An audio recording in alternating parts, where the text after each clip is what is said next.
Bonjour, Twitter au point. Twitter au point, bon d'accord, aujourd'hui enfin, il y a 70 ans, on disait il faut plutôt avoir tort avec Sartre que raison avec Aron. C'est un petit peu le mouvement d'aujourd'hui, c'est-à-dire qu'on est dans l'immédiateté et il vaut mieux avoir tort avec Sartre. Bon, je vais vous faire un petit peu se développer de cela. Le spectateur engagé, c'est-à-dire Sartre, traité par Volton et Missika, a été traité beaucoup plus tard, en 1981, après la mort d'ailleurs de Sartre. Mais revenons un peu à cet exemple où aujourd'hui on va très très vite. Il faut avoir raison dans l'immédiat et on ne réfléchit pas sur le futur, on est sur le long terme. Donc je vais vous donner ce développement sera fait sur 3 points.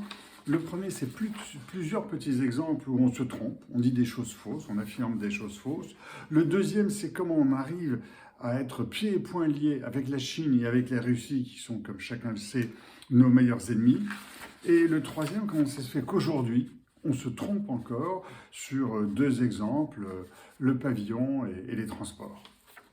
On fait les choses à l'envers, mais on est persuadé, Twitter au point, et les gouvernements sont un peu Twitter au point, qu'il vaut mieux avoir tort avec Sartre que raison avec Aron. 3 exemples que je vous ai dit pour commencer. Le premier, c'est le papier presse, le papier de journal. On dit le papier, quand on utilise du papier, on abat des arbres. Non, on n'abat pas des arbres. Le papier du journal, il est fait avec des chutes d'arbres. C'est-à-dire qu'avec le bois d'œuvre, on fait de l'œuvre, on fait des charpentes, etc. Et avec les chutes, avec les grumes, avec les écorces, avec les branchages, on fait du papier. Donc on ne fait pas du papier du journal, du papier de livre, etc., avec le bois d'arbre, avec les chutes. Ce n'est pas un arbre qu'on abat, qu'on a entre les mains, comme ça. C'est totalement faux. Deuxième point, c'est les centrales nucléaires. Enfin, deuxième exemple, les centrales nucléaires produisent du carbone. Ah oui, on voit la fumée, on dit c'est du carbone. Non, c'est de la vapeur d'eau. Alors évidemment, une centrale nucléaire, elle fabrique un petit peu de carbone. Mais c'est infinitésimal, ce n'est quasiment rien. Mais on voit de la vapeur d'eau et on dit ah, c'est du carbone qui sort par la cheminée, c'est de la pollution. Si c'est de la pollution, c'est du carbone. Et on transporte ces contre-vérités d'année en année, même avec des sondages parus dans des journaux, comme Le Monde d'ailleurs. Un troisième point, on a des choses absolument fausses, c'est les champs d'essai du monde agricole. Parce que pour faire de nouvelles plantes, pour améliorer les nouvelles plantes, il faut faire des essais. Pour faire une pomme, il faut une nouvelle pomme qui correspond à nos goûts changent, il faut une dizaine d'années, une douzaine d'années. C'est long, le domaine agricole, c'est de l'industrie lourde. Eh bien, il y a des gens qui considèrent que des champs où il y a des essais, ce sont forcément des champs d'OGM et il faut les détruire. Le résultat, d'ailleurs, c'est que ces gens-là qui fabriquent des céréales, des graines potagères ou autres, sont partis en Inde, en Chine et aux États-Unis pour développer leurs recherches. Ils sont partis d'ailleurs avec leurs chercheurs. Donc on est là sur 3 exemples de contre-vérité, plutôt avoir tort avec Sartre que raison avec Aron, et réfléchir un petit peu plus loin que la spontanéité de la réflexion, et on part sur des idées fausses qu'on diffuse à l'infini. Donc, je reviens maintenant, pourquoi on est pieds et poings liés avec la Chine en matière de transition énergétique. Vous allez voir, ce mot transition énergétique nous amène d'ailleurs à quelque chose de faux. Donc, on est parti sur la fausse information, de la fake news. La commission Bronner, qui a rendu son rapport le 11 janvier, a bien parlé de ces fake news en disant que c'est très dur de lutter contre ces fausses informations. Le premier point, c'est alors cet exemple de la transition énergétique. Le premier inconvénient de la transition énergétique, c'est-à-dire de passer du nucléaire, du charbon, du gaz et aux éoliennes et aux panneaux solaires, c'est qu'on change tout le système de distribution de l'énergie. Tout le système de distribution. Quand on a une centrale nucléaire, une centrale à gaz, on a un point central qui distribue. Là, on crée des dizaines, des centaines de points. On crée des hectares de panneaux solaires. C'est pas très joli, des hectares de panneaux solaires à la place de prairies. On crée des éoliennes, on bétonise, ça veut dire qu'on met du béton, et à partir de là, il faut diffuser l'électricité par des nouveaux systèmes électriques. La France estime, alors c'est RTE bien sûr, le réseau d'électricité qui estime, que ça va coûter entre 750 et 1000 milliards d'euros. Bon, pour tout le monde le dit, ben oui, mais pour sauver le climat en France, ça vaut bien la peine. D'accord. Sauf que pour payer cette somme-là, c'est bien l'utilisateur qui faut le payer, le consommateur ou le contribuable, on choisit, hein, ça a peu d'importance, sauf que quand on augmente le prix de l'essence ou du gasoil, on voit ce que ça donne en ce moment, un prix qui est passé grosso modo d'1,40, 1,50 le litre à pas loin de 2 euros. Tout le monde en souffre. Le deuxième inconvénient, c'est que quand on va installer ces transformateurs et tout ce système électrique, on va développer un besoin de matières premières. D'abord, il va falloir installer ces panneaux solaires. La plupart du temps, ils viennent de Chine, comme ces éoliennes. Bon, il y a bien sûr d'autres énergies renouvelables, comme l'hydroélectrique, mais qui est à peu près plein. Il y a des hydroliennes et d'autres moyens. Mais la plupart du temps, les moyens de ces capteurs d'énergie, de transformateurs, c'est vrai que l'énergie, elle est gratuite, mais il faut la transformer. Donc, il faut qu'on installe des transformateurs. Ils sont faits à base de matériaux qui deviennent rares, comme le cuivre, le nickel, le lithium, ou c'est fait aussi à partir de terres rares qui sont indispensables. Or, la plupart de ces matériaux sont transformés en Chine, notre meilleur ennemi. Ils sont transformés en Chine, c'est-à-dire que les mines ne sont pas en Chine, elles sont un petit peu partout dans le monde, et vous en connaissez les sources. Le cobalt vient, je crois, de République centrafricaine, le lithium vient du Chili, de Bolivie et de l'Argentine, voilà. Et puis, bon, les mines de lithium en Europe, on n'en veut pas. On n'en veut pas. On a bien vu Rio Tinto, qui voulait faire une mine de lithium la plus grande d'Europe, potentiellement en Serbie, a été arrêté. Il y en a une autre qui est prévue pour être faite au Portugal. Ça risque de ne pas se faire. Donc, on est obligé d'importer ces matériaux et de les transformer avec des conditions humaines très contestable. Ce serait du textile, il y aurait des manifestations dans la rue en disant « n'achetez pas telle et telle marque parce que les ouvriers sont maltraités ».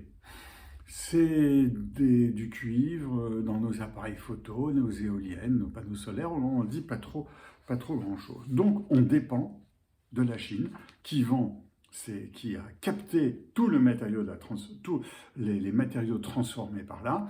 Nous avions, nous, en France, l'usine de Rhône-Poulenc qui transformait des terres rares, mais les prix chinois étaient tellement bas que nous avons dû délocaliser cette usine de La Rochelle en Chine, et donc il n'y a plus, la Chine capte 95%, grosso modo, de transformation des terres rares. On est coincé.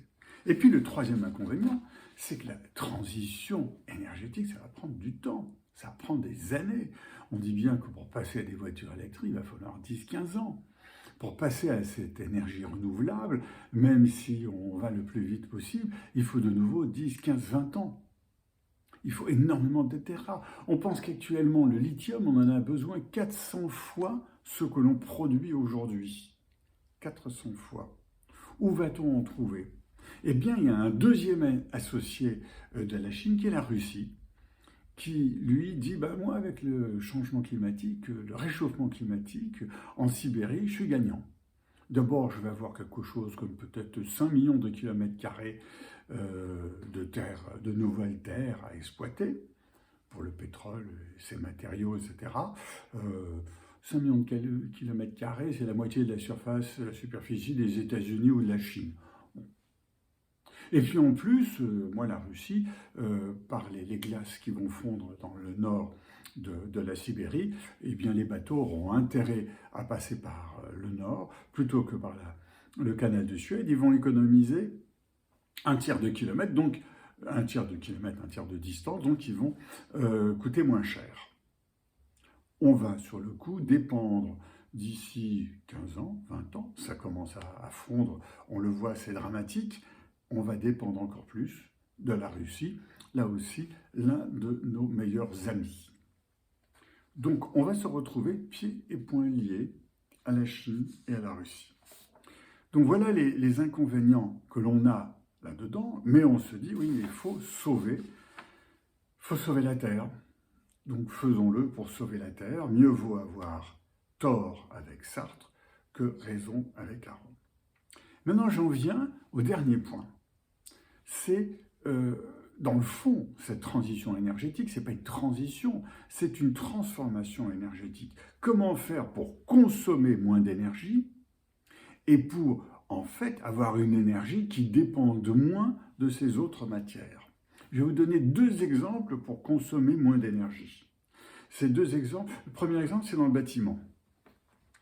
Dans le bâtiment, d'abord, bien sûr, il faut isoler les bâtiments, que ce soit des habitations, que ce soit des bureaux ou que ce soit des usines. Tous les bâtiments doivent être isolés du froid comme du chaud. Il n'y a pas de différence entre les deux. Mais aussi, il faut avoir une politique de construction de logements. On a quasiment injurié la ministre, je crois, Emmanuelle Wargon, parce qu'elle a dit c'est la fin du pavillon français. Oui, objectivement, les constructions de pavillons sont faites pour bétonner la France de pavillons, de parkings, de routes, qu'on va voir partout, avec des gens qui auront besoin de voitures pour rejoindre leur pavillon, pour aller acheter du pain ou emmener les enfants à l'école ou aller travailler. Il faut absolument que l'on transforme notre nouvel habitat que l'on va construire dans un habitat en hauteur. Quitte d'ailleurs à mettre des lois de densification urbaine sur lesquelles on encourage, dans un délai de 10 ans, 20 ans, 30 ans, les propriétaires de terrain dans des zones urbaines à définir, à capter, à transformer leurs maisons dans des bâtiments où il y a plutôt 2 ou 4 ou 6 appartements, avec une répartition des jardins entre tout le monde et un partage de la piscine, qui est quelque chose de sacré en France. Il y a 3 millions de piscines en France. C'est le plus grand nombre au monde, après les États-Unis, le plus grand nombre de piscines par habitant. Il faut densifier l'habitat. Et puis, en matière de transport, lorsque l'on crée une prime pour la hausse de l'énergie, en disant, écoutez, on va vous donner une prime pour que vous payiez moins cher votre essence, vous ne subissiez pas le contre-coup. Mais ce n'est pas ça qu'il faut mettre en prime. La prime qu'il faut faire, c'est la prime covoiturage. Le covoituré se revoit remboursé de ce qu'il a payé à celui qui covoiture, au propriétaire. Quant au propriétaire, ce qui peut lui présenter un inconvénient à distance, on lui dit, voilà, vous avez dépensé, vous avez reçu 100, 200, 300 en covoiturage, nous, l'État, on vous double la mise. Donc, on encourage le covoiturage. Donc, on est dans une démarche qui est totalement différente, d'économie d'énergie, et non pas de remboursement de l'énergie chère, ou de remboursement partiel, que personne ne sent, de l'énergie chère. Voilà. C'est intéressant, c'est pour ça que je m'intéressais à cela, parce qu'on est dans des logiques inversées, et on préfère toujours avoir